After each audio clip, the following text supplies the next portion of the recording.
Bien, nous allons démarrer. Bonjour à toutes et à tous, bonsoir mes chères concitoyennes et mes chers concitoyens. Je suis ravi de vous retrouver aujourd'hui pour discuter des défis de l'Union européenne, et ces défis nouveaux du XXIe siècle. Je tiens à saluer votre présence à tous. Vous savez que c'est le premier séminaire en ligne qui lance encore une série de séminaires citoyens et que je mène chaque année et qui me permettra dans le mois à venir de venir vous retrouver dans au minimum 6 villes de ma circonscription. Donc, je serai à Cologne cette semaine, à Vienne la semaine prochaine, Stuttgart, Munich, Berlin et Bucarest. Vous pourrez retrouver toutes les informations sur mon site internet, que vous connaissez bien sûr par cœur, mais qu'on va vous rappeler dans le chat en ce moment même. Je suis très heureux d'être accompagné dans cette démarche par différents partenaires dans chacune des villes où je serai, où je me rendrai, et notamment les jeunes fédéralistes européens de Berlin, à Stuttgart et à Bucarest, les programmes franco-allemands de droit à Cologne, vous savez qu'on a beaucoup de coopération franco-allemande dans les universités, et Munich, ainsi que l'association francophone de l'Académie diplomatique de Vienne, qui est aussi un monument de ma circonscription. Pour commencer aujourd'hui, un merci particulier à Jean-Dominique Giuliani, qui me fait l'honneur d'être parmi nous et dont nous aurons le plaisir d'entendre les interventions ce soir, qui m'aidera et qui sera à deux voix, comme on l'a toujours été pendant ces séminaires citoyens. Bref présentation, vous êtes président de la Fondation Robert Schuman, centre de recherche de référence sur les politiques européennes et la promotion de leur contenu en France et en Europe. Vous êtes une fondation d'utilité publique, vous stimulez le débat sur les thématiques européennes. À titre plus personnel, je lis beaucoup vos éditos sur l'actualité européenne, qui sont toujours très inspirants et nourrissent la réflexion. Merci en tout cas d'avoir accepté cette invitation. Je sais qu'on se reverra aussi peut-être et avec certains de vos collègues pendant cette série de séminaires citoyens. Ces séminaires citoyens, vous savez, depuis mon élection en 2017, je cherche à favoriser les échanges avec vous tous et vous toutes sur les sujets d'actualité. On fêtera cette année les 100 ans du mouvement démocrate auquel j'appartiens. Et l'un de nos historiques, Marc Sangnier, qui vivait, vous savez, il y a toujours une MJC Marc Sangnier quelque part, on ne sait plus trop qui c'est, mais Marc Sangnier, c'était un démocrate, un père de notre mouvement et de notre famille politique, qui disait à la fin du XIXe siècle, la démocratie, c'est l'organisation sociale qui porte à son plus haut niveau la conscience et la responsabilité des citoyens. Et moi, je m'inscris totalement dans cette démarche, dans cette réflexion, et c'est l'objet, c'est la raison pour laquelle, depuis le début de mon élection, j'ai toujours organisé ces séminaires citoyens qui ne sont pas des réunions publiques, ce ne sont pas des réunions de campagne, ce ne sont pas les permanences de députés, ce sont des moments où, avec d'autres, on essaye de réfléchir à ce qui doit se passer et à ce qu'il faut, comment il faut qu'on devienne des citoyens de plus en plus conscients de ce qui se passe dans le monde au XXIe siècle. Et c'est tout l'objet de ces rendez-vous annuels que j'ai instaurés. J'ai mis à l'honneur, vous vous en souvenez peut-être certains d'entre vous, on a travaillé sur le budget de l'État au début de le premier, qui était un petit peu ardu, mais qui a très bien marché. On a travaillé sur la transition énergétique, on a travaillé sur les institutions européennes, le budget de l'État français, je l'ai dit, on a travaillé sur la laïcité, malgré c'était pendant le Covid, je m'en souviens très bien. On a fait une série également sur la fin de vie l'an dernier, avec 8 ou 9 dates. Et puis, je rappelle aussi qu'au moment du grand débat, en 2019, on a eu une trentaine de grands débats physiques dans la circonscription, ce qui est quand même un exploit dans une aussi grande circonscription. Moi, je vous fais confiance. D'abord, je fais beaucoup confiance à l'intelligence citoyenne et je suis convaincu que c'est ce type d'événement qui permet de mieux comprendre les sujets, même des sujets complexes, et qui éclaire nos choix. Ces échanges communs, c'est patient, ça prend du temps, mais c'est ça qui contribue à renforcer la démocratie. Dans quelques instants, Monsieur Giuliani prendra la parole et il nous éclairera le thème de la soirée, c'est donc les défis de l'Europe de demain, dans quoi on rentre, dans quoi on ne rentre pas, qu'est-ce qu'on quitte. On voit à peu près l'histoire de l'Union européenne, on voit à peu près les défis du présent aujourd'hui, avec tout ce qui s'est passé dans ce dernier mandat, avec on sent un petit peu les deux crises, les deux grosses crises que l'Union européenne a eu à traverser. Mais maintenant, il faut savoir comment on pourrait éclairer l'avenir et ces questions qui nous traversent tous et qui nous posent le plus de questions. Donc, je vais passer la parole à M.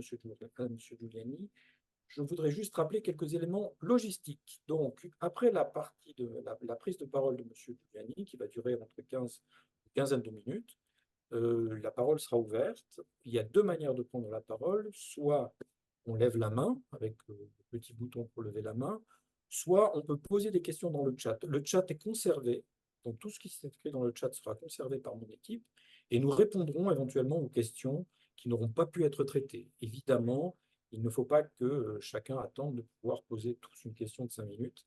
Ce n'est pas possible, mais par contre, nous gardons en mémoire tout ce qui est écrit dans le chat et parfois notre modérateur, Arthur, regroupe plusieurs questions dans le chat quand elles sont à peu près le même sujet et pose la question, nous pose des questions à M. Giuliani ou à moi parce qu'elles ont été abordées dans le chat de manière récurrente et ce qui nous évite, nous, de suivre le chat qui généralement défile à toute heure. Voilà, on essaye, quand on pose une question, de ne pas garder la parole trop longtemps. Vous savez qu'à l'Assemblée nationale, on coupe le micro quand on parle trop longtemps. Donc, j'espère qu'on n'en sera pas là, mais posez des questions brèves, précises et directes. Et même chose dans le chat, il ne faut pas encombrer le chat parce qu'un chat encombré, ça devient très vite ingérable. Mais je fais confiance à mon équipe et à la modération pour gérer ces problèmes. Monsieur Giuliani, vous avez la parole pour une quinzaine de minutes. Merci à vous. Merci beaucoup, monsieur le député, cher Frédéric Petit. Merci de m'avoir invité. Je suis ravi d'être avec vous ce soir et bien sûr, je suis là pour discuter, échanger, partager. Et donc, j'essaierai de ne pas être trop long, puisque vous m'avez demandé euh, d'exprimer mon avis sur la manière dont l'Union européenne répond aux défis actuels. Je vais le faire avec beaucoup de modestie et dans l'esprit d'un partage immédiat. Alors, comme observateur de l'Union européenne depuis très longtemps, sujet sur lequel je travaille par passion, avec la Fondation Robert Schuman, que nous avons fondée il y a maintenant plus de 30 ans, pardon, je, je dirais qu'il y a deux catégories de défis que l'Union européenne traverse aujourd'hui et qui constituent vraiment une nouvelle phase de son histoire. Je ne reviens pas sur le passé. Vous savez qu'après la guerre, euh, ce choix de raison s'est imposé pour ramener la paix et instaurer la coopération entre les nations du continent. Euh, Ensuite, à partir de l'acte unique européen, des accords de Schengen, d'autres traités, on en a 11 en tout, de traités qui régulent le fonctionnement de l'Union européenne. Nous avons eu une deuxième phase de consolidation, d'approfondissement, d'élargissement de l'Union européenne. Et aujourd'hui, alors que tous ces défis ne sont pas encore derrière nous, nos défis internes d'amélioration de l'Union, d'approfondissement, d'élargissement, on en parlera si vous voulez, en réalité, nous sommes confrontés à un défi majeur, c'est-à-dire que pour la première fois depuis sa création, je n'hésite pas à le dire, l'Union européenne a des ennemis. Elle a un ennemi à ses frontières, la Russie de Poutine, qui a déclaré que l'Occident collectif, c'est comme ça qu'il l'appelle, et l'Union européenne mettent en cause l'existence de ce qu'il considère être la mission historique de la Russie. Et donc, pour l'Union européenne, pour les Européens, c'est quelque chose de complètement nouveau qui impose de réagir avec fermeté, mais aussi, pardonnez-moi, c'est aussi quelque chose de difficile, car ce défi quasi existentiel de la guerre en Ukraine, c'est-à-dire un pouvoir qui révisionniste, expansionniste, qui veut remettre en cause les frontières du continent, c'est quelque chose qui nous concerne tous. Et vous voyez bien que plus ça va, plus les opinions publiques, notamment en France, mais aussi en Europe, partout, considèrent que la sécurité du continent est aujourd'hui en jeu. C'est donc un défi externe complètement nouveau qui, comment dirais-je, qui s'inscrit dans une nouvelle vie de l'Union européenne. Je dirais que nos défis internes n'étaient pas tous relevés. Nous avons un vrai défi qui est celui de l'efficacité, de la proximité avec les citoyens, de répondre à des demandes nouvelles. Alors on les connaît, la transition numérique, la transition écologique, mais aussi la conduite des politiques économiques. On voit bien que les Européens sont un peu en difficulté par rapport à d'autres. On a un peu décroché par rapport à l'économie américaine parce que nous avons nos traditions, nous avons nos manières de conduire l'économie, politique économique, budgétaire, monétaire. Tout ça est un peu aujourd'hui remis en question, non pas parce que nous avons fait de mauvais choix, mais parce que nous devons les adapter à une nouvelle situation. Et pour moi, ça représente vraiment une troisième phase, une nouvelle vie de l'Union européenne qu'il nous faut inventer pas à pas, en étant persuadés que nous devons réagir plus vite et que nous devons aussi nous adapter peut-être plus profondément que ce que nous le pensons aujourd'hui. Alors, d'énormes progrès ont été faits depuis la crise sanitaire du Covid. On a vu, excusez-moi, j'ai un mauvais chat dans la gorge, j'espère que je vais le chasser, peut-être un chat russe, je ne sais pas. Et nous avons vu dans la crise du Covid que dans un premier temps, le réflexe de tous les États, ça a été de se replier sur eux-mêmes pour essayer d'organiser, j'allais dire, la réponse sanitaire. Ça n'a pas duré très longtemps. Au bout d'un mois ou deux, les gouvernements de l'Union européenne se sont mis ensemble et ont pu développer quelque chose d'exceptionnel, non prévu par les traités, véritablement une réponse sanitaire, financière à la situation du continent. Les États membres, les gouvernements des États membres sont allés voir leurs partenaires en utilisant les institutions européennes pour investir dans la recherche de nouveaux vaccins, réussir à produire ces vaccins et à les distribuer, et ensuite à essayer de remettre en marche l'économie européenne au moyen, pour la première fois, d'un emprunt mutualisé qui permettait de dégager plus de 800 milliards d'euros au profit de nos États membres. Ces crédits sont encore dépensés sur le terrain. Ils ont été calculés en fonction de l'impact sanitaire, donc de la souffrance des Européens dans leurs États membres, et non pas en fonction, comme on le fait d'habitude, de la richesse, du PIB ou de la valeur ajoutée de tel ou tel, mais parce que certains étaient plus affectés que d'autres. La collectivité européenne a accepté de leur prêter ou de les subventionner directement euh, leur relance économique. Ça a été, je pense, un tournant très important qui a montré une chose à mes yeux, c'est que quand l'Union européenne, quand les Européens collectivement sont interpellés par un risque, un défi, une menace, ils savent répondre. C'est la raison pour laquelle je suis assez optimiste sur la manière dont on va répondre aux défis sécuritaires. Nous avons d'ores et déjà, depuis maintenant plus de 5 ans, engagé des efforts communs avec un Fonds européen de défense, des programmes industriels pour aider à la coopération et à la production d'équipements qui concourent à notre sécurité. Et bien sûr, la demande ukrainienne rajoute à cet impératif qui doit être satisfait d'une manière complètement nouvelle pour l'Union européenne.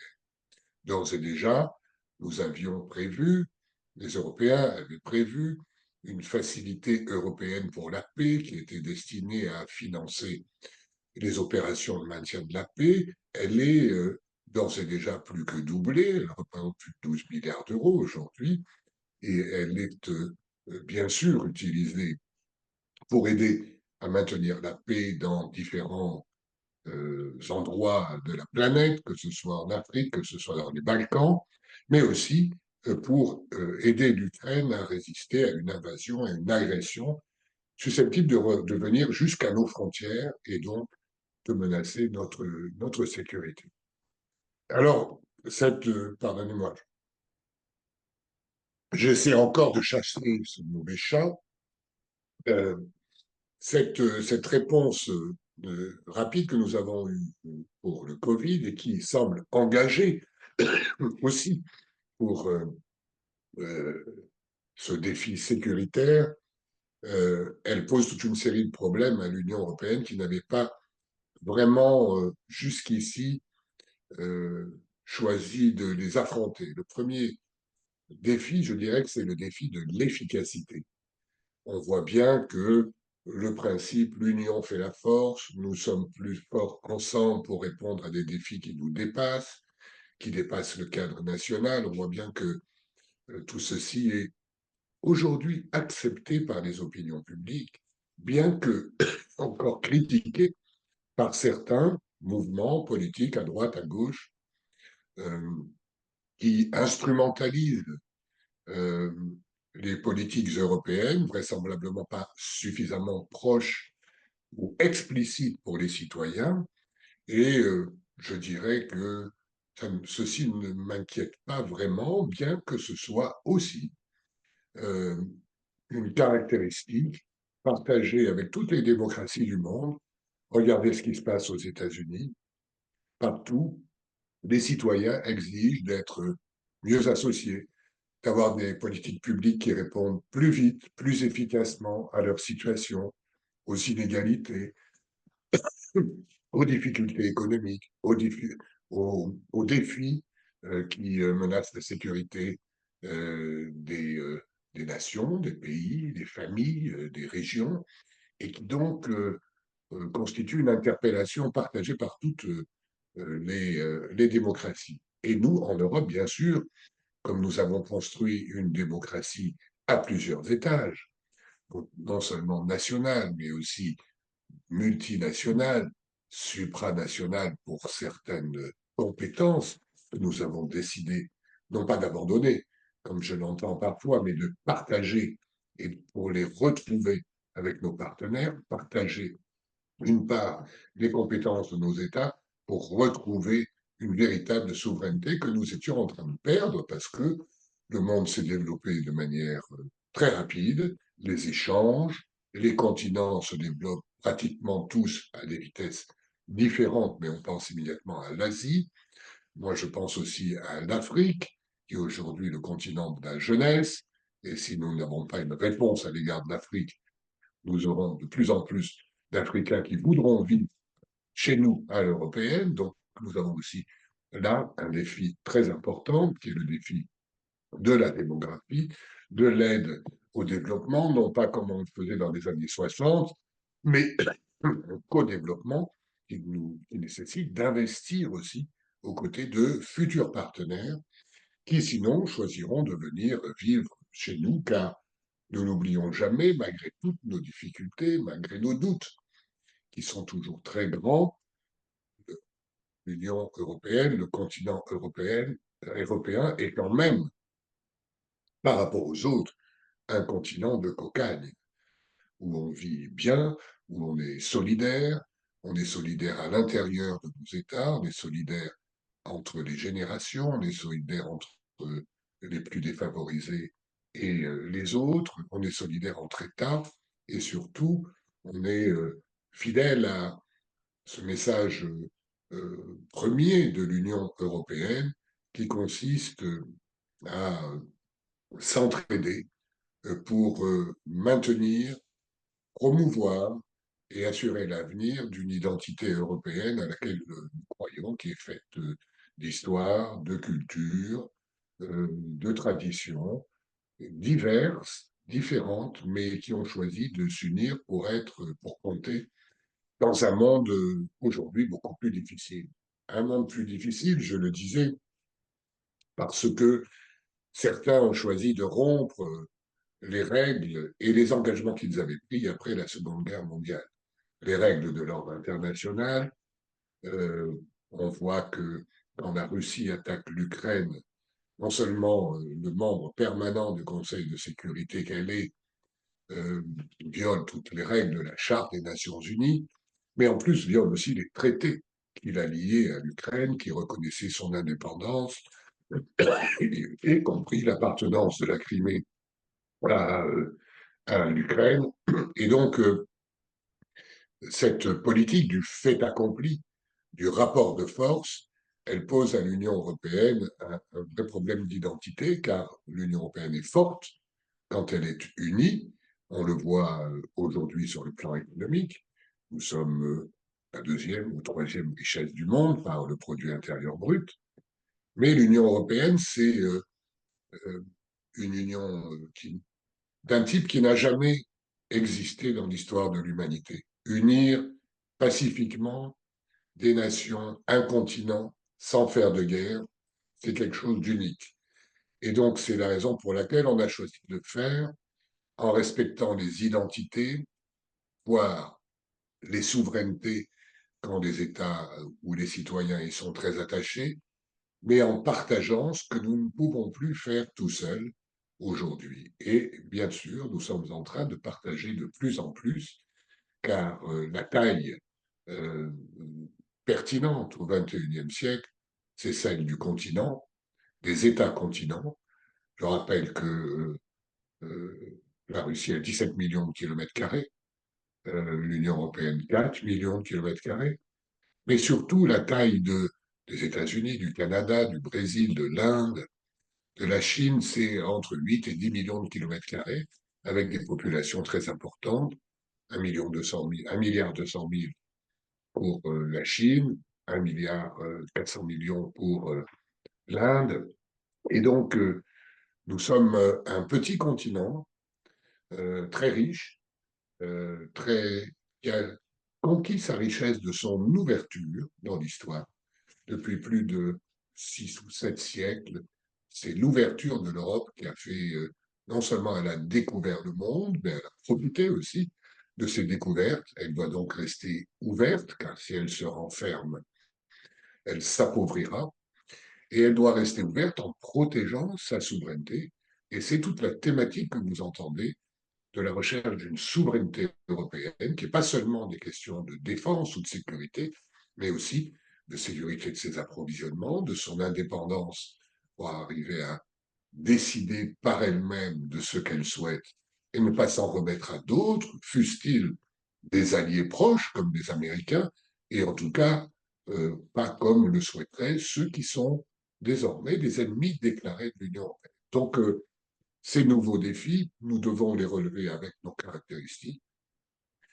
Or, si je devais résumer grossièrement ce qu'est l'Europe dans ce monde, j'allais dire, de machos dopés à la testostérone, et dont M. Poutine, M. Xi Jinping incarne si bien la caricature, je dirais que l'Europe, c'est une femme avec les qualités d'une femme, c'est-à-dire résiliente, solide, sérieuse, qui veille en priorité sur sa famille, ses enfants, et, euh, et qui ne montre pas forcément les muscles. Alors nous devons aussi corriger cela, mais une époque où je crois que le débat et le combat pour la parité est important, je crois que c'est une raison supplémentaire de, de croire en l'Europe. Retenez cette image parce qu'en réalité, l'Europe est gouvernée aujourd'hui par des femmes.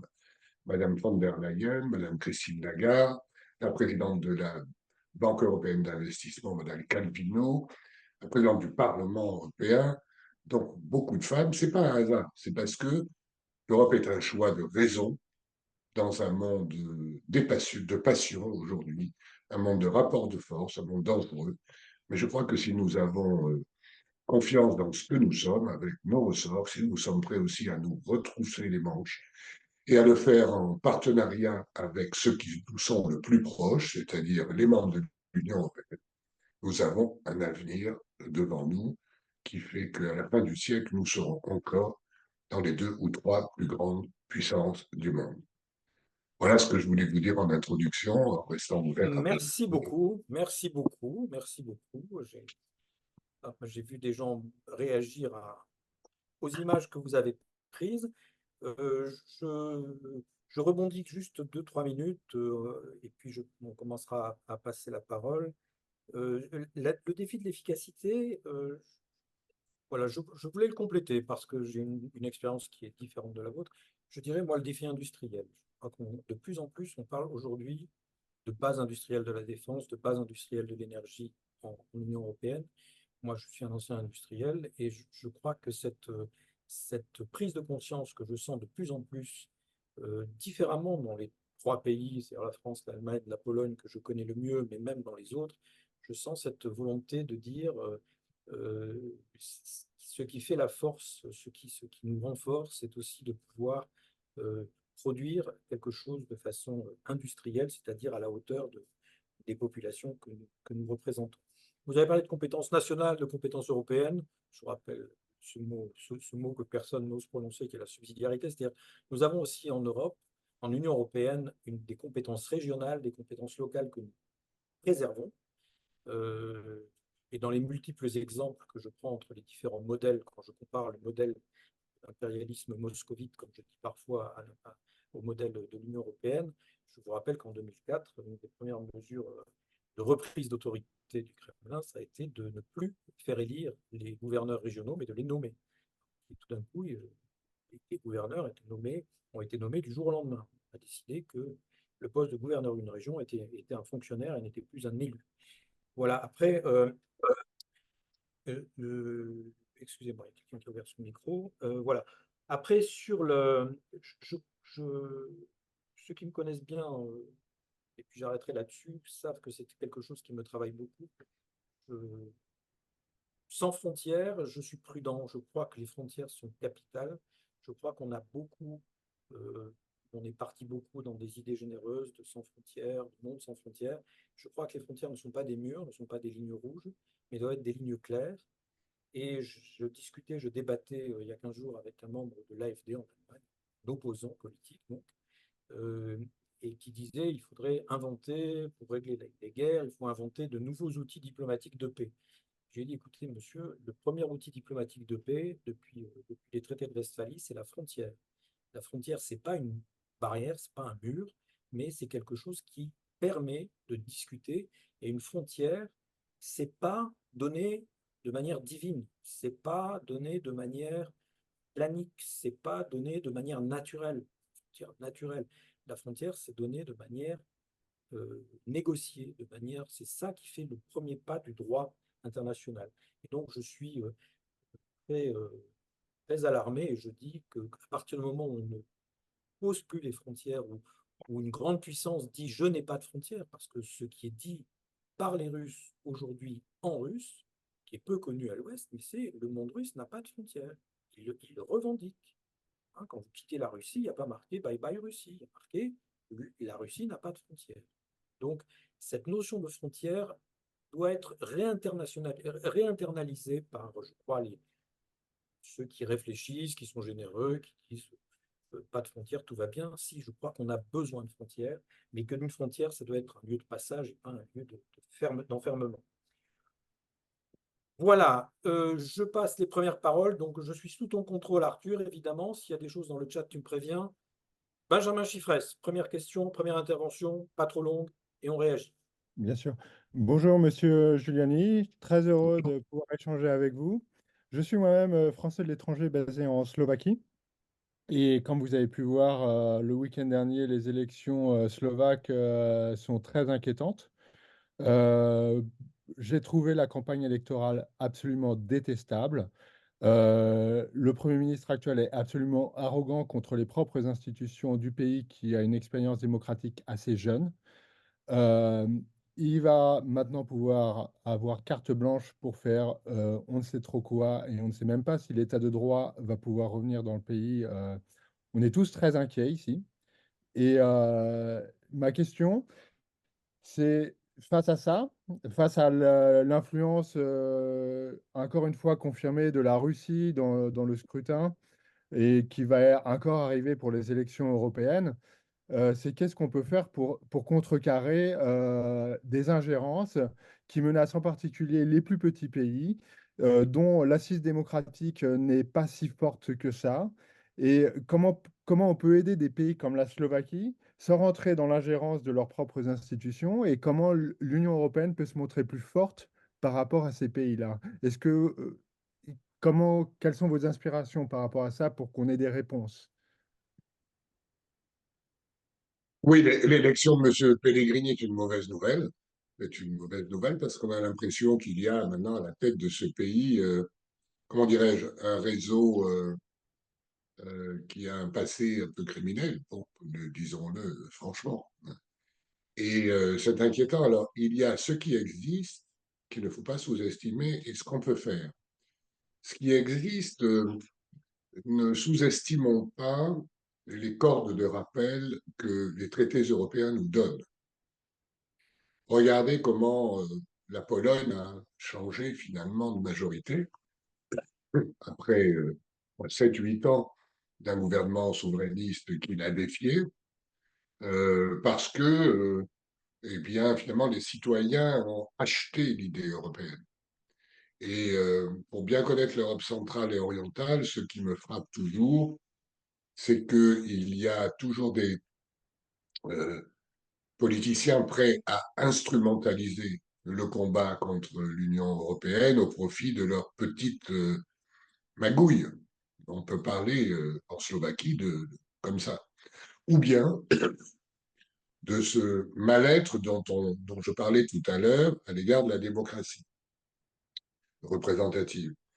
Et je distinguerai deux types de mouvements au sein de l'Union européenne sous l'œil attentif de monsieur le député Petit. Il y a des souverainistes qui sont solubles dans l'Union européenne. L'exemple italien est quand même très intéressant, où Madame Meloni fait une campagne très à droite, contre l'Europe, très souverainiste, mais quand elle arrive aux affaires, elle applique en tout cas les recettes de Mario Draghi. Par réalisme, alors il faut rester vigilant parce qu'elle n'a pas changé, mais elle est contrainte par les traités européens. Et vous voyez, je ne parle même pas de l'article 7 du traité d'Union européenne ou d'autres qui permettent de sanctionner en quelque sorte les pays qui manqueraient à l'état de droit. Et pourtant, c'est ce qui se produit.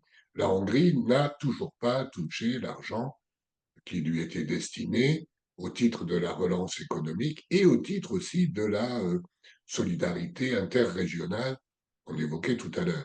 Donc on a des arguments qui existent. Et puis, comment vous dire, pour bien connaître ces pays aussi, je sais qu'il faut que nous soyons non pas compréhensifs, mais modestes. Nous-mêmes, notre démocratie, si on regarde un peu en arrière, elle n'a pas toujours été exemplaire. Donc on a appris, on a été sanctionné, on a eu des moments moins glorieux que d'autres. Et lorsque vous avez vécu plus de 40 ans sous un pays totalitaire soviétique, il y a encore de temps en temps des résurgences, comme vous venez de le connaître en Slovaquie, comme on a vu en Pologne, comme on voit ailleurs aussi. Et en Bulgarie aussi, c'est assez inquiétant. Mais ceci dit, les traités européens, ils obligent aussi les gouvernements, chose que, par exemple, en France ou en Allemagne, on n'aime pas du tout. Mais on est contraint par les traités parce qu'on s'est engagé à respecter des valeurs, des règles, des traités et du fonctionnement. Et je pense que pour la Slovaquie, il va y avoir un bras de fer certainement si le gouvernement slovaque ou les autorités slovaques veulent s'affranchir de leurs obligations ou des règles de l'état de droit qui, je le rappelle, sont quand même contenues dans l'article 2 du traité européen ou la charte des droits fondamentaux de l'Union européenne, qui sont la démocratie, l'état de droit, la parité, la non-discrimination, etc. Voilà, donc inquiétude, vigilance. Ce qu'on peut faire aussi, c'est se mobiliser beaucoup localement pour que soient respectées les obligations que les gouvernements ont prises. Alors, il y a la justice, il y a la politique, il y a les associations. Je crois qu'il faut faire feu de tout bois pour refuser cette dérive. Elle n'est pas pire que celle des républicains aux États-Unis. Donc, voilà, donc ça ne nous rassure pas, ça nous inquiète, mais je crois qu'on a les moyens de résister avec un peu de constance, de vigilance et un peu de patience aussi. Oui, juste un mot pour ajouter à cette analyse que je partage complètement. Comment je vais essayer de donner des choses qu'on peut utiliser avec ses voisins au repas du dimanche quand on a des gens qui discutent autour de soi. Il y a l'exemple de Mélanie, il y a l'exemple du Brexit aussi qu'on peut reprendre, hein. C'est-à-dire la décision d'un peuple où je vous rappelle quelque chose qui m'a beaucoup, moi, fait réfléchir, le Brexit. Ceux qui ont fait campagne et qui ont gagné la campagne se sont sauvés après. Ils n'ont pas pris la responsabilité de la victoire qu'ils avaient obtenue dans les urnes. Donc on est vraiment dans un ping-pong électoral. Moi, je considère que la démocratie, ça passe par les urnes, pas uniquement, hein, ça passe par la responsabilité et la conscience des citoyens, mais ça passe aussi par les urnes. Et bien oui, des fois on perd. Vous savez, au Modem, on a perdu souvent. On a plus souvent perdu qu'on a gagné, donc on a l'habitude. Et quand Benjamin Chiffrez dit qu'est-ce qu'on peut faire, moi je crois qu'il ne faut pas descendre dans le bac à sable. Il ne faut pas essayer de restaurer la démocratie par des systèmes non démocratiques ou par du contrôle, etc. Il faut simplement se battre et accepter que, bah oui, il y a ce ping-pong électoral qui fait partie. Moi, par rapport au souverainisme, deuxième idée, puis après j'en aurai une petite troisième. Deuxième idée par rapport au souverainisme, il y a quelque chose qui m'inquiète beaucoup comme adversaire de la démocratie dans le monde aujourd'hui, c'est les mafias, c'est le crime organisé. Je crois que là, c'est quelque chose qui est assez nouveau parce que c'est internationalisé. Et moi, je dirais plutôt que ce qui se passe, y compris au Kremlin, ou ce qui se passe peut-être en Slovaquie, plus pour Fico que pour Pellegrini, mais c'est des gens qui se protègent. Je dirais même parfois jusqu'au Proche-Orient, hein, si vous suivez mon regard, c'est des gens qui se protègent. C'est-à-dire il y a des gens qui considèrent qu'ils sont tellement au-dessus de la loi qu'ils peuvent mettre en péril l'intérêt de leur peuple, l'intérêt de l'humanité, l'intérêt supérieur pour se protéger eux-mêmes et pour leur égoïsme. Et ça, c'est quand même, on vit dans un monde tellement ouvert que la bagarre entre démocratie et mafia, elle va, à mon avis, elle va s'intensifier. Elle n'est pas nouvelle, hein. Rappelez-vous, la mafia, il a fallu du temps pour que l'Italie s'attaque à ce problème et elle n'a pas encore tout à fait sorti. Mais je pense que ça, c'est un ennemi qu'on va avoir en face de nous. Et puis enfin, une petite remarque sur l'histoire, l'enseignement de l'histoire. L'histoire est une arme avec laquelle on nous attaque aujourd'hui. Et je crois que le premier travail d'un citoyen, c'est de bien connaître son histoire, c'est de bien connaître. Je suis sidéré, moi, de voir le nombre de Français qui ne savent pas ce que c'est que la République des deux nations, qui ne savent pas, qui connaissent pas l'histoire de la Slovaquie, qui connaissent pas l'histoire de l'Ukraine. C'est chez nous, hein, l'histoire des Balkans qui est passionnante. Voilà, on connaît par cœur les dates de naissance de Jeanne d'Arc, mais c'est important de savoir ce qui se passe dans ces territoires qui nous ressemblent. Voilà, ces territoires qui nous ressemblent. Et je crois que c'est important. Et je suis tout à fait d'accord avec l'idée de modestie par rapport aux pays de l'Est. Et j'aime pas le mot élargissement, moi. Juliani, je vais vous donner un de mes éléments de langage que j'aime bien. Moi, je préfère parler de confluence en disant on retrouve des histoires qui venaient un peu du même endroit que nous et qui vont à peu près au même endroit que nous et on se rassemble. Voilà, c'est pas tous pareil, il y a pas tous la réconciliation franco-allemande et la force que ça a pu avoir, mais c'est un peu de ce genre-là. Et j'aime bien cette idée de confluence, c'est-à-dire d'un fleuve qui a grandi, mais qui n'est pas une espèce d'impérialisme d'une vallée sur l'autre. Voilà. Question suivante. Je ne vois pas de doigt levé. Oui, Arthur, est-ce que une j'ai question? trois, Vas-y, trois questions dans le chat, mais il y en a deux que je vais vas-y. poser ensemble. Celle de Pascal Weber, donc, qui dit: l'Europe ne produit-elle pas une bureaucratie excessive qui nuit à son image auprès des populations et la rend inefficace et insuffisamment flexible? Et celle de Ghislain Tissot: la Commission européenne n'est pas élue, tout comme la présidente. Comment peut-on dire que l'Union européenne est démocratique? Alors, réponse à la deuxième question. si vous voulez bien, elle est élue.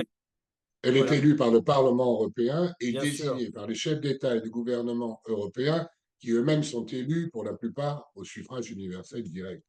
Donc, il ne faut pas dire, il faut arrêter avec cela. Je sais bien qu'en France, on a une prévention à l'égard de Mme von der Leyen. D'abord parce que c'est une femme, soyons honnêtes. Ensuite parce qu'elle est allemande. Et donc, on n'aime pas une femme allemande vienne incarner l'Union européenne. On a tort. On a tort parce qu'elle a été désignée par le Parlement européen. Elle a même été proposée par notre président de la République à ses collègues chefs d'État et de gouvernement. Donc, il faut arrêter. Elle est élue, certes, peut-être à un degré différent de notre Assemblée nationale, mais c'est même pas un deuxième degré d'ailleurs, c'est de la démocratie directe en réalité. Et elle est plus élue que notre Premier ministre. Par exemple. Voilà. Non, non, mais je réponds toujours ça quand on pose, quand on dit ça. Et la deuxième question, Arthur. Première question sur l'efficacité de la bureaucratie. Là, ça aussi, c'est quelque chose qu'il faut expliquer très simplement. D'abord, les bureaucrates, je crois que tout compris, Commission européenne, Conseil européen, les ambassades centrales de l'Union européenne dans le monde, c'est 35 000 personnes. Les fonctionnaires de la ville de Paris, du balayeur au directeur, c'est 55 000 personnes. D'accord? Donc, ça relativise un peu l'accusation de bureaucratie qui, pour autant, n'est pas fausse, parce que ce qu'on a demandé aux fonctionnaires européens, quelque institution qu'ils servent, c'est d'harmoniser nos législations. C'est de faire des lois communes et ou de reconnaître que nos lois nationales peuvent fonctionner ensemble et de reconnaître, par exemple, les diplômes. Tiens, les diplômes, vous passez une université à Rome, et puis votre diplôme est valable ici. Donc, leur boulot, c'est ça. Mais ce n'est pas eux qui appliquent les lois européennes, ce sont des administrations nationales. Et c'est peut-être de là que vient ce sentiment aussi d'une administration très restreinte et de très grande qualité. Ce Petit pourrait en témoigner. Elle est là pour harmoniser, pour rédiger des lois ou des règlements communs, tout ça étant quand même contrôlé par une assemblée et par les États membres au sein du Conseil de l'Union européenne. Mais ensuite, ce n'est pas cette administration qui applique, ce sont nos administrations nationales. Et avec un sentiment d'abord d'éloignement, qui est réel, c'est vrai. Parfois, nos administrations en rajoutent, et c'est un peu ce qui vient de se passer dans des domaines agricoles, industriels ou environnementaux. On a le sentiment que de temps en temps, il y a une échelle de perroquet entre administration nationale et administration et lois européennes, que du coup, on préfère toujours réglementer avant même d'inciter. Et c'est, monsieur le député, ce que vous disiez pour l'impératif industriel. Il ne faut pas prendre de retard sur nos grands compétiteurs, donc il faut soutenir la réindustrialisation d'une Europe qu'il avait un peu abandonnée, en tout cas en France, c'est vrai, mais avant de faire des lois pour les réglementer. Voilà. Là, vous avez le cocktail de la crise agricole, un peu des gilets jaunes aussi. Après tout, c'était une réglementation nationale qui avait créé le mouvement des gilets jaunes. Donc, on a un problème entre la règle et l'incitation. Évidemment, aux États-Unis, c'est beaucoup plus simple. On incite, on déverse des milliards de dollars en disant il faut verdir l'industrie, et puis vous avez des facilités fiscales. Bon, nous sommes en Europe. Nous avons d'abord un respect de la règle nécessaire parce que nous sommes tous les enfants de Marc Sangnier, comme disait Frédéric Petit pour commencer. La règle, c'est important pour nous, mais de temps en temps, on s'en remet qu'à la règle. Et là, nous devons réfléchir aussi sur le plan national d'abord et sur le plan européen ensuite, à être plus en soutien qu'en contrainte. Oui, j'ai j'ai rien à rajouter. Monsieur Maftoul. Non, j'ai deux Ah, pardon, interventions vas-y. qui m'ont été demandées précédemment. Une, Alors, monsieur Maftoul, vous patientez. oui, j'ai une question écrite, puis après, il y a Madame Kaploun qui a demandé la parole. Très bien. La question écrite s'adresse à vous deux. Vous avez abordé les sujets qui font régulièrement la une des journaux. Pourriez-vous citer et éventuellement commenter d'autres problématiques actuelles, peut-être plus silencieuses, dont on n'entend pas parler, par exemple la recherche, l'innovation, encore vue comme enjeu national et non européen, l'épidémie récente qui a mis en avant un certain cloisonnement européen de nos systèmes de santé, malgré de très belles initiatives isolées, comme la prise en charge de patients d'un pays à l'autre. Je fais deux petites phrases. Oui, je suis assez d'accord il y a énormément de sujets euh, qu'en Union européenne, nous ne voyons pas ou nous ne voyons plus en européen, mais qui sont pour moi des sujets qui vont arriver. Je parlais tout à l'heure d'histoire, on a un observatoire de l'enseignement de l'histoire. C'est quelque chose dont personne ne parle, qui pour moi me semble très important aujourd'hui. On peut pas faire harmoniser les histoires européennes. Nous, on apprendra toujours Jeanne d'Arc et on apprendra toujours autre chose en Pologne et en Slovaquie.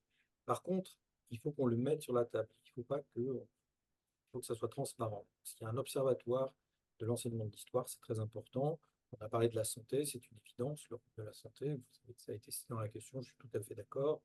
Il y a quelque chose qui me tient beaucoup à cœur, moi, c'est tout ce qui est infrastructure, qui me semble aujourd'hui pas assez intégré et planifié ensemble. C'est-à-dire, on fait des interconnexions, on peut changer, on peut passer en train sans changer de train, etc. Mais on n'a pas encore une réflexion sur les infrastructures, à part les autoroutes, une réflexion sur les infrastructures qui soit une réflexion globale avant l'investissement.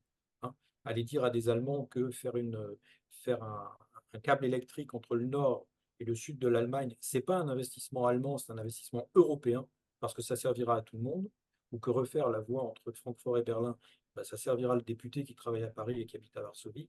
Ça, c'est des choses où on a encore un peu de mal à réfléchir dans le bon sens en européen.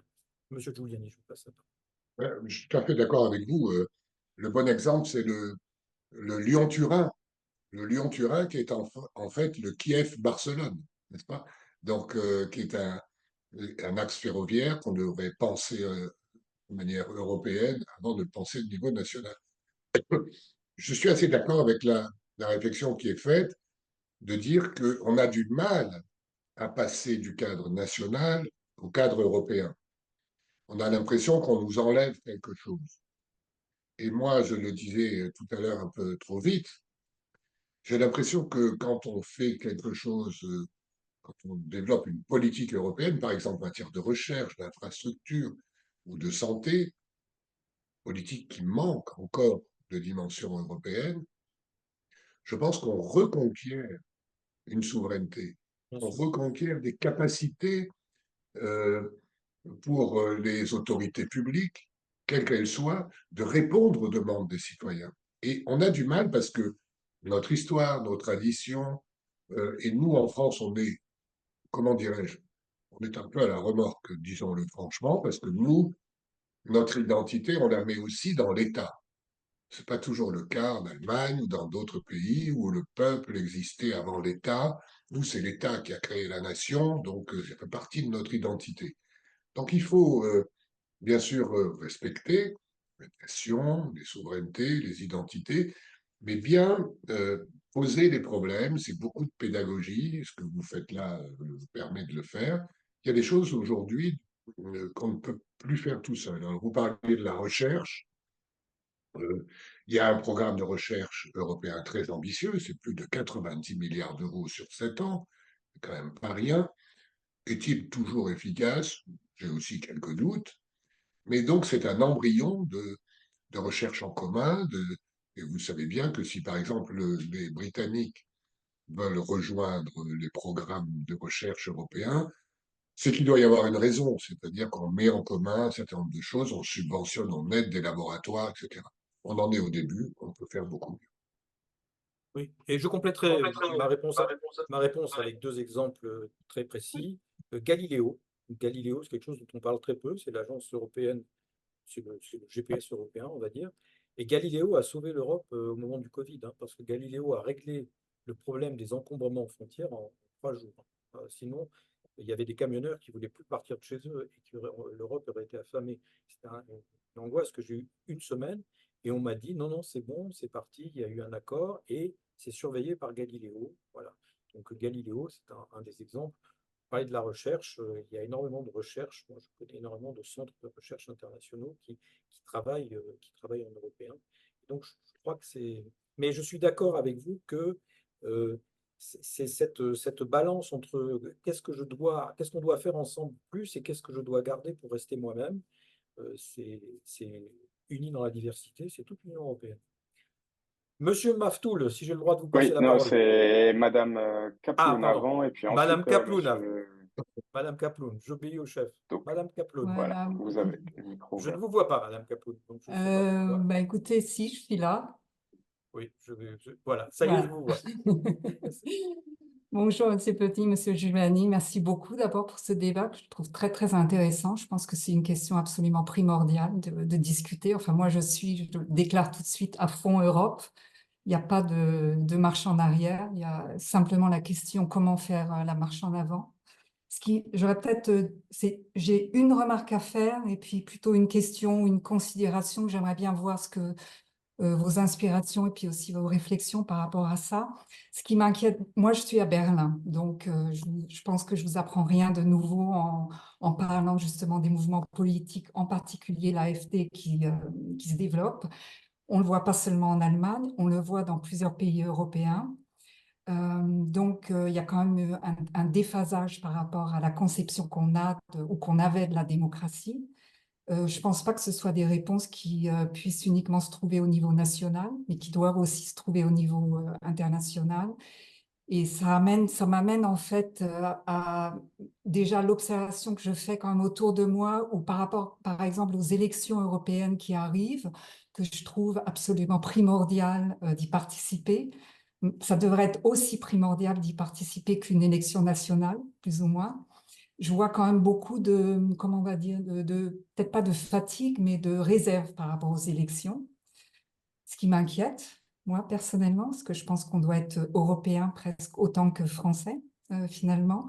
Et d'autre part, on a pas mal parlé avant des institutions. Moi, je considère aussi que ce qui est important, c'est de favoriser le dialogue des citoyens. Et ça, c'est pas seulement les institutions qui peuvent le faire, hein, qu'elles soient européennes ou nationales, mais aussi les gens eux-mêmes. Donc, je voulais savoir, est-ce que vous voyez là un développement au niveau européen par rapport à ce dialogue qui peut se faire, un dialogue politique, sociétal? Est-ce que vous pensez aussi que ce dialogue, on pourrait éventuellement comment dire, l'améliorer justement en surpassant les frontières, pas en les abolissant, mais peut-être en favorisant un dialogue, par exemple, franco-allemand ou franco-polonais, enfin, pas mal de choses à faire. Voilà. Monsieur Giuliani, je vous laisse la main, comme vous Euh, voulez. je crois que vous avez raison. Et je crois que nous ne savons pas déjà tout ce qui se passe en Europe. Monsieur Petit le disait tout à l'heure, il a raison. Euh, si vous voulez, je prends un exemple. En matière culturelle, qui n'est pas une compétence de l'Union européenne, les directeurs de théâtre, d'opéra, etc., ils sont tous de la nationalité d'un autre pays de l'Union européenne. Depuis Erasme, ils ont appris à passer les frontières, à partager leur art, et c'est un peu la même chose pour les scientifiques aussi. Alors, en Europe, il y a une communauté artistique très forte, très vivante. Le patron de l'Opéra de Venise n'est pas un Italien, celui de Paris n'est pas un Français, etc. Donc, ils se parlent sans nous, sans les institutions, et donc la seule chose qu'on peut faire, c'est de favoriser cela. Ça existe aussi en matière, j'allais dire, de vie publique et d'association, peut-être insuffisamment, vous avez raison, mais ça existe déjà. Il y a une opinion européenne comme il y a un semblant d'opinion internationale. C'est très difficile, c'est un sujet très mouvant sur lequel je m'engage, mais regardez, les opinions publiques n'aiment pas les images de la guerre.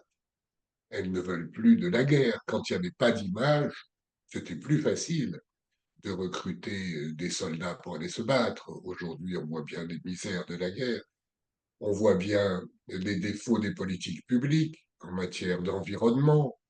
Euh, on ne supporte plus des atteintes graves à l'environnement, où qu'elles se passent, même si c'est dans un pays lointain.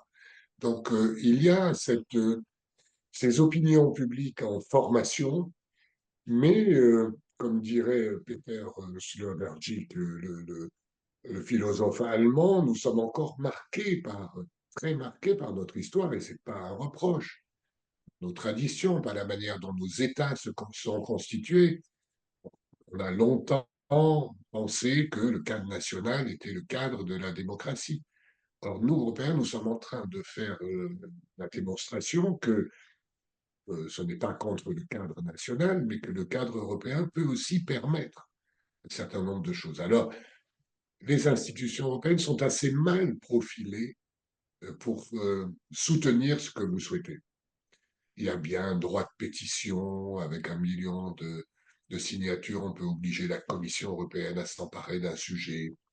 Je crois qu'en ce moment, c'est le sujet de l'eau. Bon. Mais c'est encore insuffisant. Mais comment vous dire, c'est très difficile.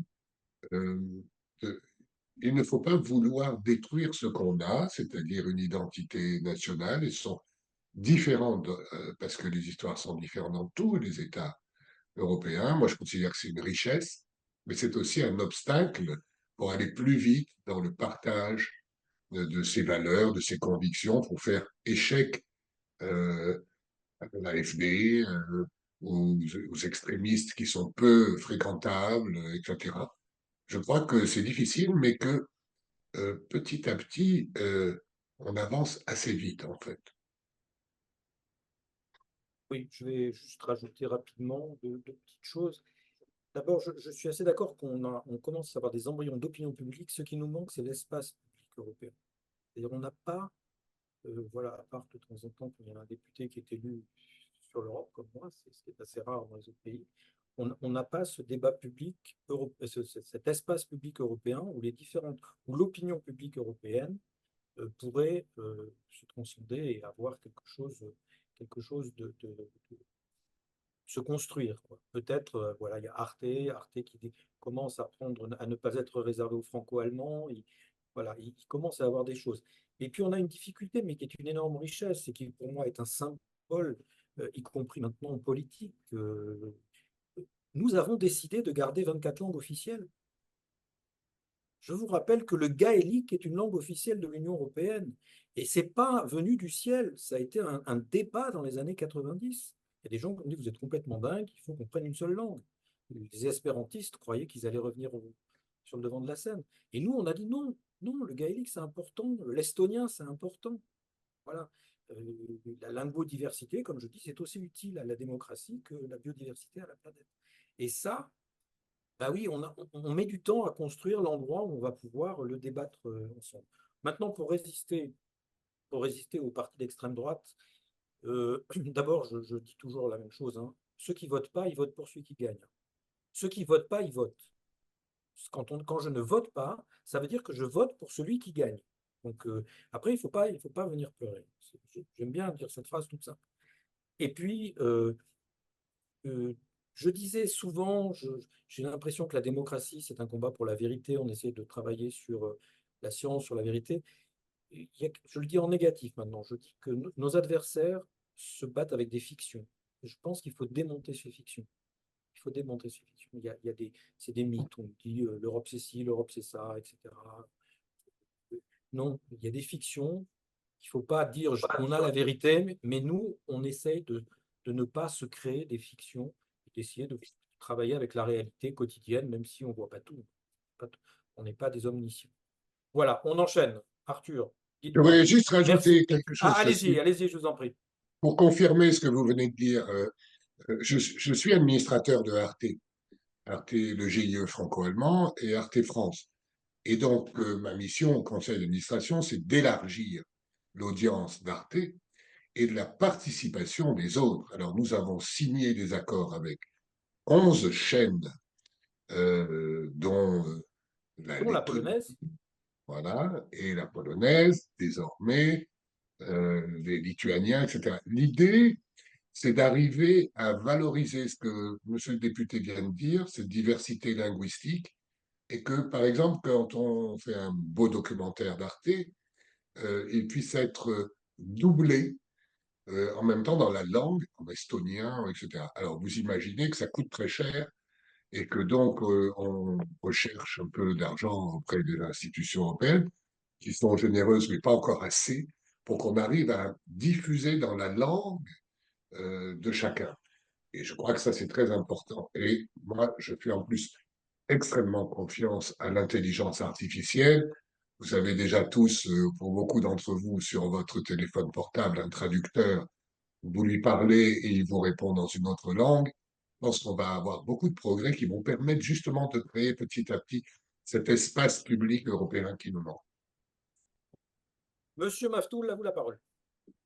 Bonsoir. Oui. Je voudrais soulever, donc revenir un peu ce qui était donc la discussion à propos de la Russie.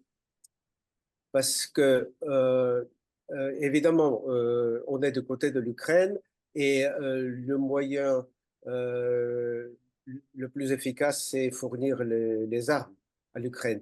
Mais il y a encore une autre dimension, encore un autre moyen qui est aider les dissidents qui sont en Biélorussie et en Russie. Je crois que on ne fait pas assez et peut-être parce qu'on pense qu'on peut négliger cette résistance. Mais il me semble qu'on a tort parce que la Russie, s'il y a, je ne dis pas la révolution, mais s'il y a des protestations de la population russe, à ce moment-là, c'est le meilleur moyen comment terminer la guerre. Donc, qu'est-ce qu'on fait pour ça? Est-ce qu'on peut intensifier cette aide aux dissidents? Il y a bien quelqu'un qui soutient les dissidents, c'est votre député. J'en suis Merci. témoin, puisque Merci. ne serait-ce que sur Twitter, que par ses contacts, il est extrêmement actif. Mais je lui cède la parole. Oui, on va essayer de bien cantonner le sujet, de ne pas rester trop longtemps, mais je comprends tout à fait ce que vous voulez dire. D'abord, il y a des dissidences qui existent. Je vous rappelle quand même que 2012, hein, quand Poutine revient de manière très autoritaire, là, et très autoritaire affirmée, où il revendique qu'il a été élu par des élections truquées et que c'est très bien comme ça parce que lui, il sait ce qu'il faut faire. Voilà, en gros, c'est ça. 2012, c'est un peu le tournant où on revient à une Russie très autoritaire, à un système très autoritaire. Il y a eu de la manifestation, il y en a encore aujourd'hui. La question, c'est quel est notre rôle à nous dans cette. On ne peut pas non plus faire de l'ingérence. Alors, on les accueille, on en parle. Je crois que c'est très important d'en parler. Je suis en train d'essayer de faire venir des prisonniers politiques bélarusses qui sont maintenant sortis de prison, qu'on a réussi à faire sortir de prison, pour venir les faire rencontrer mes collègues ici. On va essayer de voir si on arrive à faire ça. Il faut en parler, mais encore une fois, la démocratie se bat avec des moyens démocrates. La démocratie se bat avec des moyens démocrates, elle ne se bat pas avec des moyens qui ne sont pas démocrates. Voilà. Après, il y a quelques choses, il y a des choses qu'on peut faire. Il existe des organisations, on ne va pas développer ici, mais si vous voulez, vous m'écrivez en privé, et puis voilà, on peut adopter des prisonniers politiques, on peut faire des choses qui existent. Voilà. Et dernière chose que je voulais rappeler, c'est que rappelez-vous que la Russie est une fédération. C'est très important. Une fédération dont la majorité n'est pas slave. La majorité, maintenant, c'est une majorité musulmane et d'autres sujets, comme on dit. Et la, la, la, la Fédération de Russie n'est pas du tout une société homogène de toute façon et de tout temps.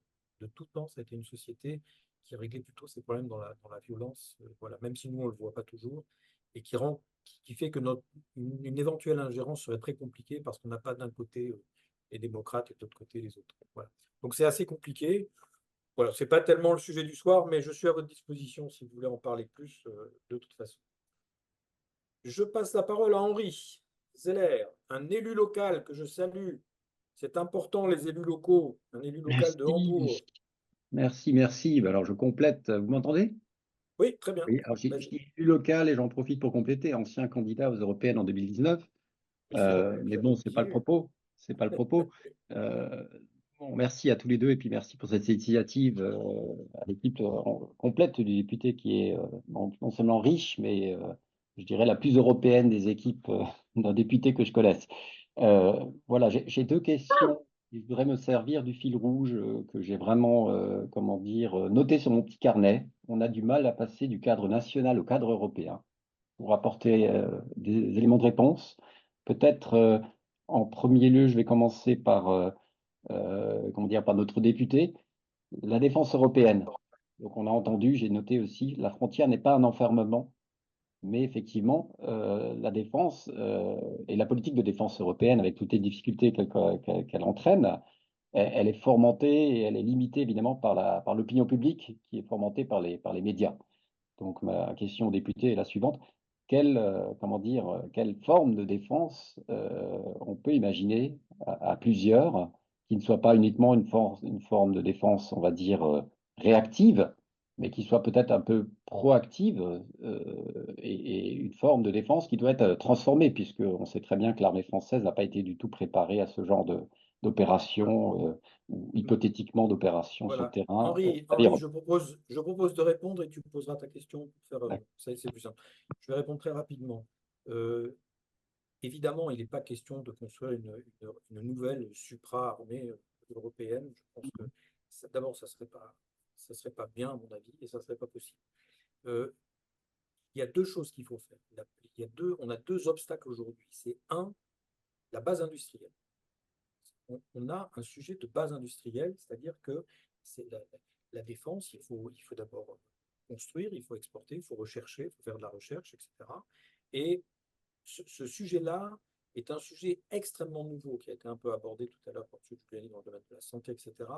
Et où on est un peu en retard, évidemment. Et c'est le premier sujet qui explique ce que reprennent nos oppositions en disant oui, mais les Allemands, ils achètent américains, etc. Mais parce qu'on ne peut pas faire autrement pour l'instant. Donc on a un vrai sujet de construction d'une base européenne sur les composants, sur des filières qui nous permettent de construire l'avenir. On ne le fera pas en 2 mois. C'est un engagement de long terme. Voilà. Et la deuxième chose auquel je tiens beaucoup, c'est le rapport entre l'armée et les nations. C'est pour ça que je crois qu'on doit être très prudent sur qu'est-ce que ça veut dire qu'on se bat ensemble, qu'on est solidaire, et pas forcément d'avoir une armée sous un seul commandement. Parce que, par exemple, je suis très attaché au SNU. Vous savez, on est très attaché au SNU en France, au fait que on doit apprendre à ce que ça veut dire la nation. Comme je l'ai dit pour les frontières tout à l'heure, il n'y a plus de nation divine. Le problème qu'on a aujourd'hui avec la fiction que Poutine nous balance, c'est que lui, il dit, et les Russes disent, nous, on est là pour sauver le monde et on est la nation divine sur Terre. C'est pour ça qu'on n'a pas de frontières. On n'a pas besoin de frontières, c'est Dieu qui nous envoie. Ben non, les nations, c'est des nations de citoyens chez nous. C'est pas des nations de croyants, des nations claniques ou des nations de je sais pas quoi. Et donc, on doit restaurer la relation entre la nation et la vaillance dont il y a besoin de temps en temps. De temps en temps, il faut défendre la nation. Et ça, on ne sait plus bien par quel bout le prendre, parce que, ah oui, vous voulez restaurer le service militaire obligatoire. Non, il n'y a pas que ça, on est au XXIe siècle. Mais je pense que base industrielle et restauration du lien entre citoyens et défense, c'est les choses qui nous manquent. Le reste, c'est dans le débat public, vous savez à peu près ce que je pense. Le reste, on y arrivera. On y arrivera à faire quelque chose de commun. Très bien. Deuxième question, M. Giuliani. Très bien, merci pour cette réponse et comment dire qui étaye et qui peut effectivement construire et entamer un dialogue peut-être plus constructif que celui qui est un peu cliché reporté dans les réseaux sociaux.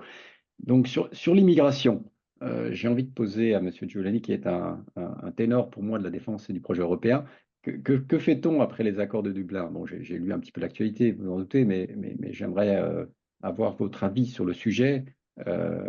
S'agit-il, comment dire, d'un sujet uniquement comment dire, sous la lueur des caméras, ou c'est un sujet qui va plus loin. Vous allez traiter le problème de l'eau. Il y a plein de sujets sous-jacents sur lesquels on peut avancer là-dessus à plusieurs et peut-être mieux travailler à plusieurs qu'au niveau de l'État.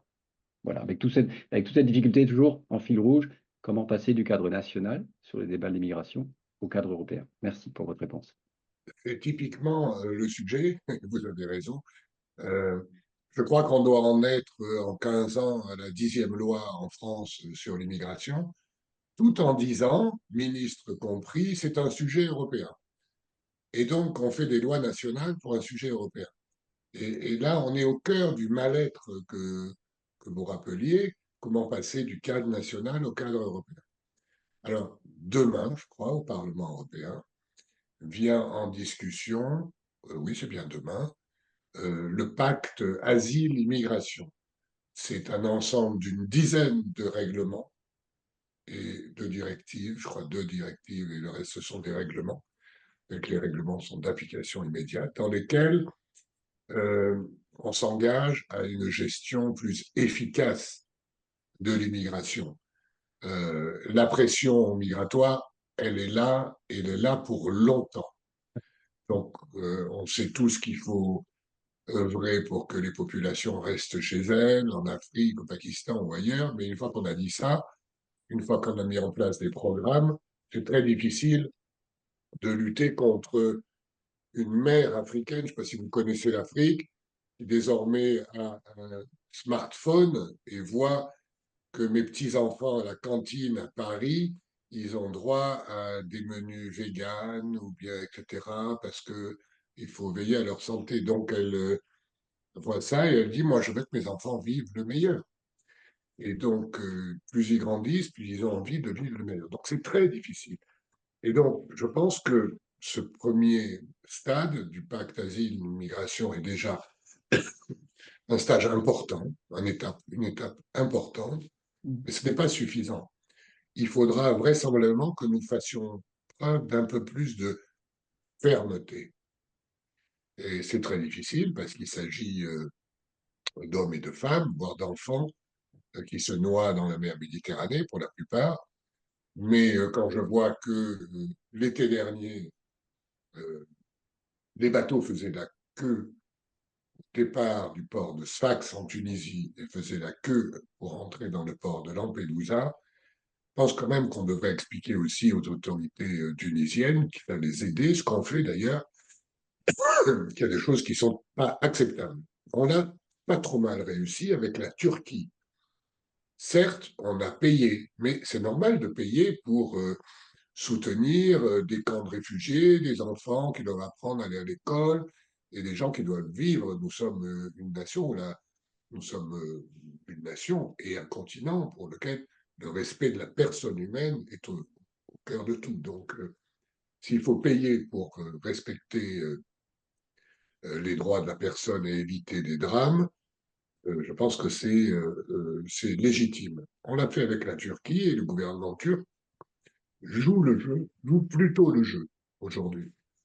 On l'a fait au Liban aussi, où il y a beaucoup de réfugiés syriens, on donne beaucoup d'argent pour, malheureusement, ce n'est que équiper et soutenir des camps, mais on ne peut pas non plus accueillir tout le monde en Europe. Alors, après, on a un énorme effort de pédagogie à faire pour être un peu plus ferme et que l'immigration soit régulée et accepter une immigration légale, régulée, supérieure, ou alors il faut faire plus d'enfants, ce que les Européens ne font plus, et désormais les Français non plus. Donc le désastre démographique européen, il est devant nous, et si on veut avoir une industrie, une économie, etc., il faut aussi avoir une immigration régulée. Une fois que j'ai dit ça, je n'ai pas résolu le problème, évidemment. Hein. Il est éminemment difficile et tellement passionnel et instrumentalisé par des gouvernements en difficulté que c'est difficile. Je vous remercie là aussi pour ces éléments de réponse qui sont très utiles et qui permettent d'avancer. Et je vous rejoins tout à fait sur la question évidemment de la pédagogie et de l'acceptation de cette immigration régulée. Moi-même, travaillant dans un organisme de recherche dans ma vraie vie, 80% des recrutés sont des résidents hors UE. Donc 90% d'étrangers. Un quart des médecins d'Île-de-France. Un quart des médecins en Île-de-France aujourd'hui. Hein, donc, on a Donc ça besoin doit. d'immigration. On peut vraiment se demander si c'est vraiment aussi compliqué que ça d'expliquer aux électeurs qu'on a besoin de l'immigration régulée et à quel titre. Non, non, je Voilà. crois qu'on a un vrai problème en France avec l'intégration. J'ai l'impression Mhm. que Ouais. jusqu'à maintenant, Mhm. en Allemagne, on a été plus généreux pour se mobiliser, pour intégrer les réfugiés. Oui. Leur nombre pose peut-être un problème désormais et l'instrumentalisation par l'AfD n'arrange pas les choses. En France, on a aussi, vous savez, moi j'ai grandi à Marseille. À Marseille, mes camarades de classe, ils étaient algériens de la deuxième génération, arméniens beaucoup, etc. Tout ça se passait très bien. Et puis avec une augmentation de l'immigration et une nouvelle génération, je pense les, les, les, les enfants ou les petits-enfants des Algériens immigrés dans le sud de la France, aujourd'hui, ils sont au chômage, ils ont des problèmes de formation et donc ils sont malléables pour aller trafiquer la drogue, pour sombrer dans la criminalité, si on n'a pas un effort énorme d'intégration, coûte de l'argent, qui est un investissement pour les citoyens français et qu'on ne fait peut-être pas suffisamment. Je vais Un dernier rebondir point, peut-être. d'abord. Oui, je vais rebondir sur ce qui vient d'être dit sur Marseille. Tu pourras conclure après. D'abord, je suis né à La Plaine. Moi. Nous avons quelque chose en commun en plus à Marseille, place Jean Jaurès.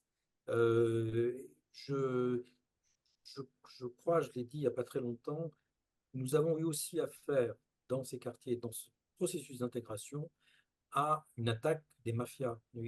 Au début des années 90, la délinquance des quartiers a changé pour des raisons qui étaient strictement économiques. Pour moi, c'est clair, j'y étais d'abord à cette époque. On a eu tout d'un coup une délinquance qui était une délinquance de difficulté d'intégration, difficulté de langue, génération suivante, comme l'a dit M. Giuliani, mais aussi tout d'un coup, on est passé à des gens.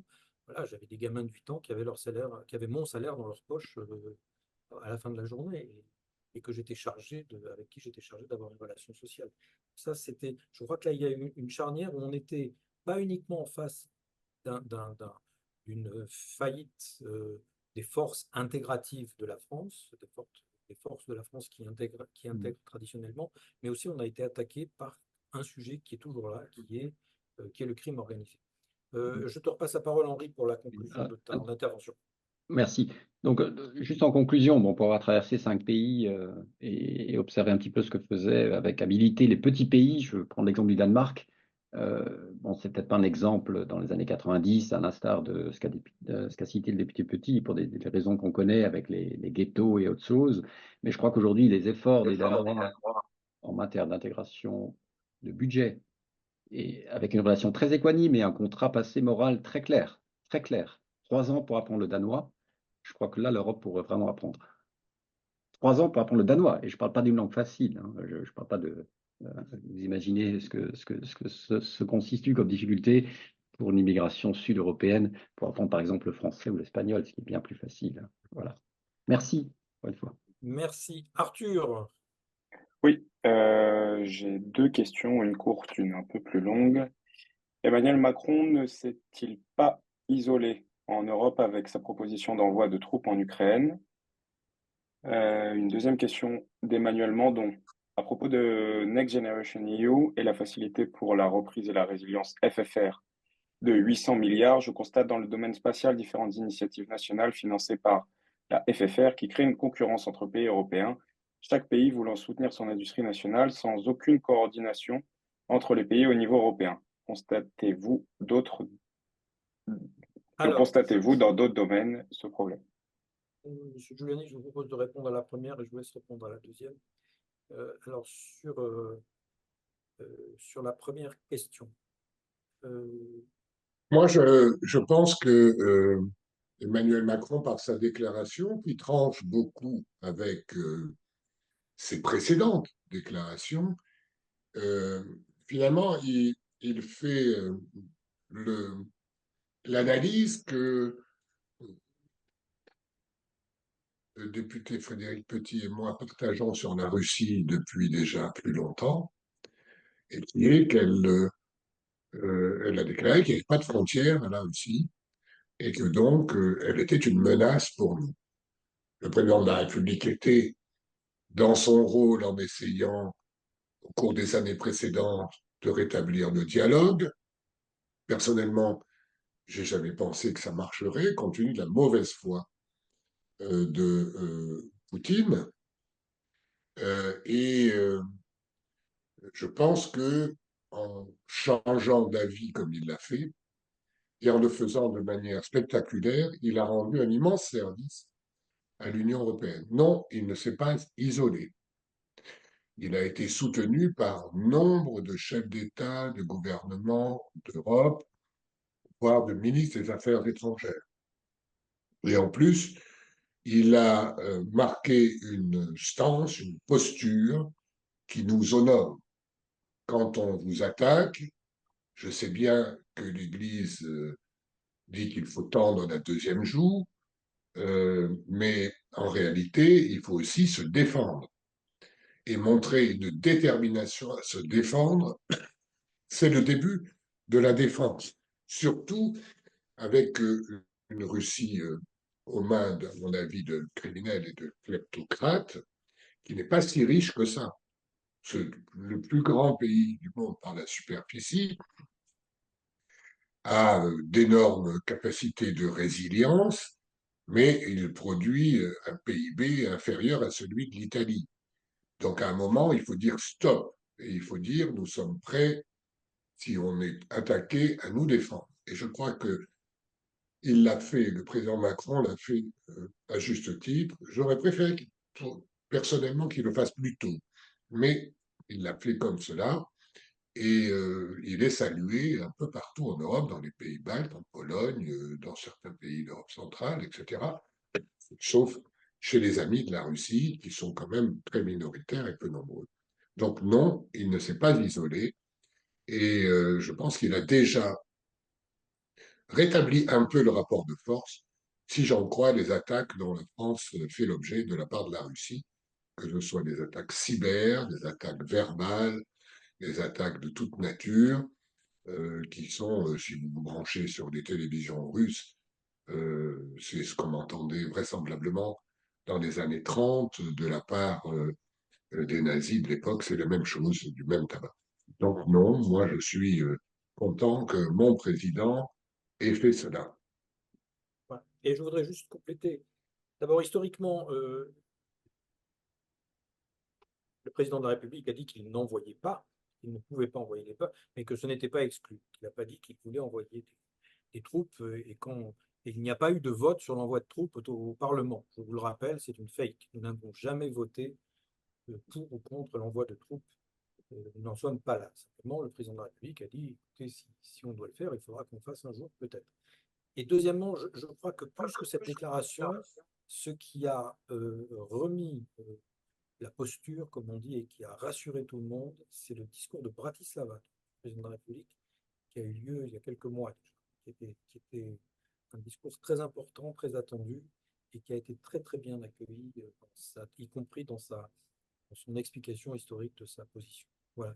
Deuxième question sur le fond et l'espace, Monsieur Oui, Giuliani. en quelques mots, parce qu'après, vous Oui, devrez passer à votre conclusion. très bien.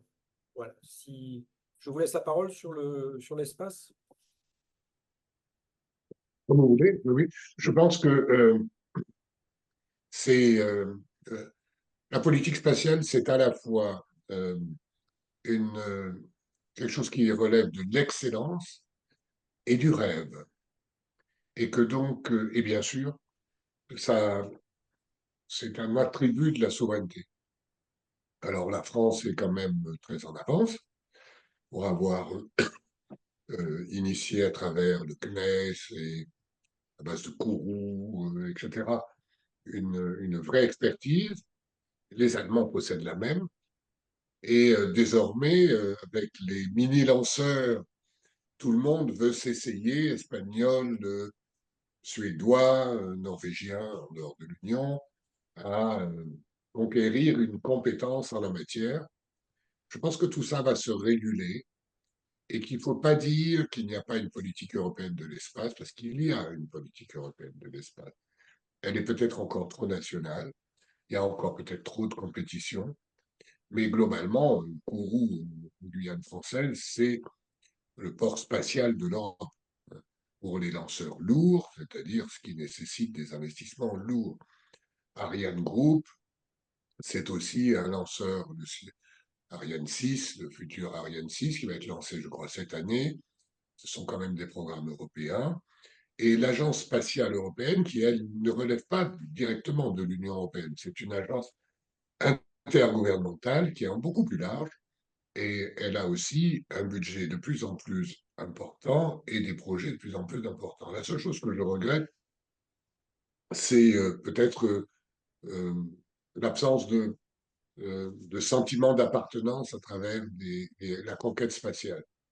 C'est la raison pour laquelle je crois qu'il ne faut pas exclure qu'un jour ou l'autre, les Européens aillent sur la Lune pour bien montrer aux Européens, d'après ce que je sais, c'est dans les tuyaux, montrer aux Européens notre compétence qui est énorme. Nous sommes les seuls à avoir posé une sonde sur une comète, par exemple. Je ne sais pas si vous vous souvenez, une comète qui avait un nom d'ailleurs ukrainien. Et, euh, et donc, nous avons un réel savoir-faire. Il y a bien sûr des industries qui se font concurrence, notamment entre l'Allemagne, la France, et puis désormais d'autres pays, l'Italie, etc. Je pense que tout ça va se réguler par la demande. Et une fois encore, on ait conscience de ce que nous savons faire me paraît très important. Le député citait tout à l'heure Galiléo. Qui sait, y compris parmi vous, que votre smartphone utilise Galiléo? Il y a plus d'1,5 milliard d'utilisateurs aujourd'hui. Je crois qu'on a oublié de nous le dire au niveau européen. C'est un peu dommage, parce que Galiléo est beaucoup plus précis que le GPS américain. Il est beaucoup plus sûr que tous les autres, que le chinois ou que le russe et que l'américain. Et c'est une avancée considérable. J'ai eu l'occasion d'y participer il y a quelques années quand j'étais conseiller spécial à la Commission européenne avec Jacques Barrot, qui avait sauvé Galiléo, justement. Et donc, mais partout autour de moi, personne ne sait que son smartphone se localise grâce à Galiléo. Ça, je le regrette. Monsieur Giuliani, est-ce que je peux vous demander vos mots de conclusion à cette soirée, parce que nous sommes arrivés au bout du chemin. Je serai très bref pour respecter l'horaire, pour dire tout le plaisir que j'ai eu de répondre à votre invitation. Vous féliciter, monsieur le député, d'organiser ça régulièrement. Chaque fois, j'apprends beaucoup de choses, et donc j'en ai encore appris ce soir. Et je vous remercie de vos questions. Elles me confortent dans l'idée qu'il y a encore beaucoup de travail pour les Européens que nous sommes, mais que la réussite est au bout du chemin. Donc, je vous souhaite une excellente soirée. Merci beaucoup. Moi, je vous remercie évidemment. Je vous remercie d'ailleurs très particulièrement pour deux dernières phrases. Vous avez d'abord cité Jacques Barrot. Vous savez que Jacques Barrot, ceux qui ne le savent pas, est le père de notre actuel ministre de l'Union européenne, Jean-Noël Barrot, qui est un collègue du MoDem. Et puis d'avoir parlé de rêve. Voilà, je crois qu'il faut qu'on rêve et être un homme, c'est aussi être une femme, c'est essayer de réaliser ses rêves. Je crois qu'on a oublié ça. Et je crois que c'est le meilleur. On parlait tout à l'heure comment lutter contre l'AFD, comment lutter contre les fictions, etc. Ben, c'est de dire il y a la réalité, mais on a des rêves quand même. Je vous rappelle quelqu'un très connu qui a traversé ma circonscription euh, intellectuellement et physiquement a écrit un merveilleux livre qui s'appelle Des racines et des ailes. Voilà, merci à tous, merci à toutes de votre participation. J'en reverrai certainement peut-être d'entre vous sur mes étapes. Je crois qu'on a 6 ou 7 étapes qui sont déjà fixées. Vous regardez, vous serez réinvité bien sûr. Monsieur Giuliani, je vous remercie vraiment beaucoup pour pour vos interventions qui étaient d'une grande simplicité, en même temps d'une grande technicité compréhensible. Et voilà, je crois que vous avez pour reprendre Merci. les mots de Marc Sangnier. Je ne sais pas si vous avez rendu les gens plus responsables, mais en tout cas, vous nous avez tous rendus plus conscients de ce qu'est l'Union européenne et de ce qu'est son avenir. Merci à tous, à Merci. bientôt, bon courage et à bientôt à tous ceux que je revois. Je n'ai pas pu regarder tous ceux qui étaient présents, évidemment, mais je reste à votre disposition. Je rappelle que quand on reste avec une frustration, on peut m'écrire et me poser des questions. Je réponds aux questions auxquelles on m'envoie par mail régulièrement. Donc, n'hésitez pas si vous avez été coupé dans votre élan ou si vous n'avez pas osé poser votre question. Merci à tous, à bientôt, au revoir. Merci. Bonne soirée.